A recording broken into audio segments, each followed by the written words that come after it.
नमस्कार, आप देख रहे हैं द न्यूज़ पोस्ट और मैं हूं रंजना। बजट सत्र का आज 16वां दिन है और अब अंतिम पड़ाव पर बजट सत्र पहुंच चुका है। महज एक दिन बचे हैं। मेरे साथ इस वक्त बात करेंगे पोड़ैया हाट विधायक प्रदीप यादव। 1932 खतियानी को लेकर पिछले दिनों सदन में मुख्यमंत्री ने जो स्पष्ट तौर पर कहा है, इससे लेकर छात्र विरोध, पुतला दहन सब कुछ करने लगे हैं। क्या कहेंगे आप? हमें लगता है कि मुख्यमंत्री जी जो कहना चाह रहे थे, उनका कहना ये था कि भाई 1932 की खतियान के आधार पर नीतियों को लागू करने में कठिनाइयां हैं। पिछले समय कोर्ट ने इसको रिजेक्ट किया है। हमें लगता है वही बात उनके ध्यान में रख करके, उन्हीं बातों को ध्यान में रख करके उन्होंने किस कॉन्टेक्स्ट में लिया जाएगा? उन्हीं बातों को ध्यान में रख के उन्होंने विधानसभा में अपनी बात रखी है। तो उसको आप सोच सकते हैं कि भाई उन्होंने यह भी दूसरा पंक्ति कहा कि हम विकल्प दूसरा बना रहे हैं कि भाई झारखंडी नौजवानों को यहाँ नौकरी मिले, ऐसा विकल्प तैयार कर रहे हैं ताकि बाहर के लोग ना आ सके। और अभी प्रारंभिक फेज है और हम इस प्रकार का एक ठोस नीति बनाएंगे जिसके तहत यहाँ के लोगों को हम लाभ दे सकें। 20,000 बहालियाँ आने वाली हैं, तो उसमें कोई नीति तय हुआ? वो बहाली किस आधार पर ली जाएगी?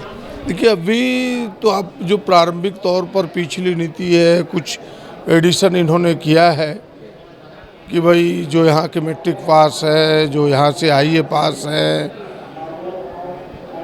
और जो खास करके जो आरक्षण के कोटे में आता है, 60% तो आरक्षण के कोटे में, उसमें तो बाहरी का प्रवेश हो नहीं सकता।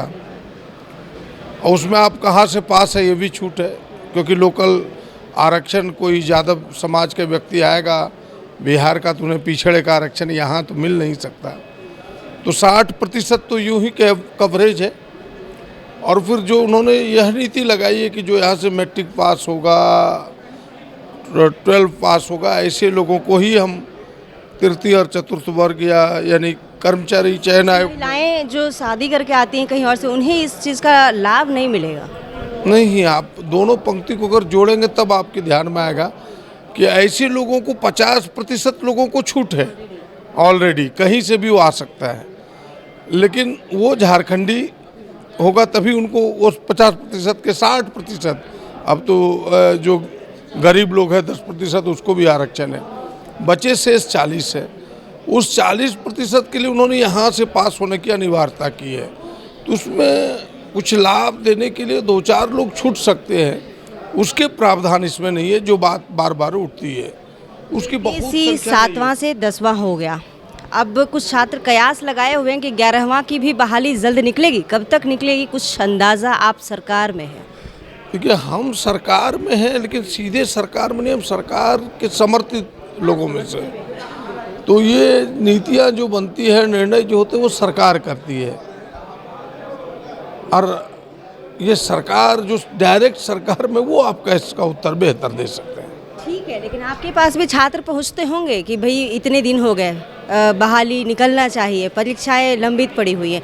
और एक सवाल होगा, कोविड के कारण परीक्षाएं नहीं हुई, कई छात्रों का उम्र सीमा भी खत्म हो रहा है, इसे लेकर कई राज्य में भी लागू किया गया है। हालांकि यूपीएससी में इसमें लागू नहीं किया गया। सदन में भी आवाज़ उठा है आयु सीमा को लेकर बढ़ाने के लिए। न, हम इस बात के पक्षधर हैं। हमने ये बात सदन में सरकार के भी सामने रखा है, फिर सदन के बाहर भी मुख्यमंत्री जी से मिलकर के इन बातों को रखा है कि आप इस पर विचार करें। मुझे लगता है कि सरकार विचार करना चाहिए। सरकार जितना भी सवाल इस बार का बजट सत्र में आया, जवाब जितना मिला उससे कितना संतुष्ट हुए आप?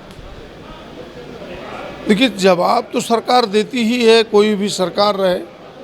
अब हम जैसा प्रश्नकर्ता चाहेंगे उस अनुरूप जवाब नहीं देगी। सेटिस्फैक्ट्री लेवल फिर भी कितना प्रतिशत होता होगा?